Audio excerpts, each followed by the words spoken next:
বিজয় দিবস উপলক্ষে জাতীয় নাগরিক কমিটি আয়োজনে এই বর্ণাঢ্য র্যালি, যেখানে বারবারই উচ্চারিত হচ্ছিল ৭১ মরে না, ২৪ হারে না, আমার সোনার বাংলায় বৈষম্যের ঠাঁই নাই।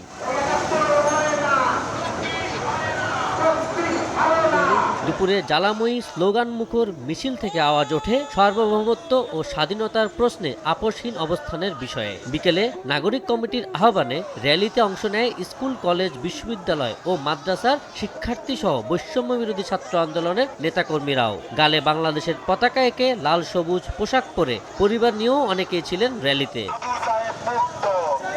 বাংলা মোটর থেকে শাহবাগ, কাঁটাবন, নীলক্ষেত মোড় হয়ে ঢাকা বিশ্ববিদ্যালয়, টিএসসি, কেন্দ্রীয় শহীদ মিনার ঘুরে শাহবাগে এসে শেষ হয় র্যালিটি।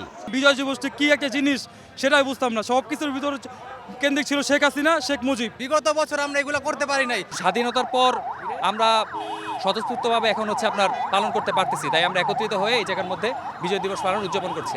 র্যালি শেষে বক্তব্য রাখেন নেতারা। নাগরিক কমিটির মুখ্য সংগঠক সার্জিস আলম সার্বভৌমত্বের দিকে কেউ চোখ রাঙালে সে চোখ উপড়ে ফেলা হবে বলে হুঁশিয়ার করেন। আমরা পৃথিবীর প্রত্যেকটি দেশকে বলে দিতে চাই, আমাদের সাথে সম্পর্ক হতে হবে সম্মানের, সম্পর্ক হতে হবে সমতার।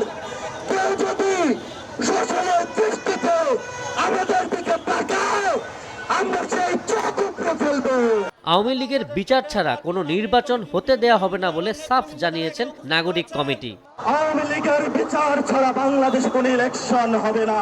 আগামীতে যারা এই বিচারের আগে কোন ইলেকশনের পায়তারা করবে, আমরা তাদেরকে জাতীয় শত্রু এবং বেঈমান হিসাবে ধরে নিব।